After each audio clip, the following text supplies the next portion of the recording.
Hello everybody, welcome back to HardReset.Info channel. In today's video I'll show you how to easily change the video resolution from Full HD to 4K on the Google Pixel 10.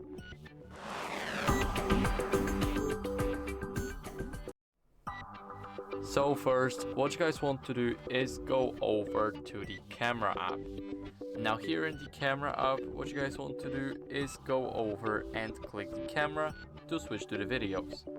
Now click on those settings right here, and as you guys can see, I am on Full HD right now, but here we can change it to 4K. Also we can change the frames per second to 60, so our video looks much better. Here we can also click on this icon right up top to open up the resolution, and that's how we can easily change the video resolution. So I hope this video was helpful. If it was, then leave a like, subscription and a comment, and I'll see you in the next one.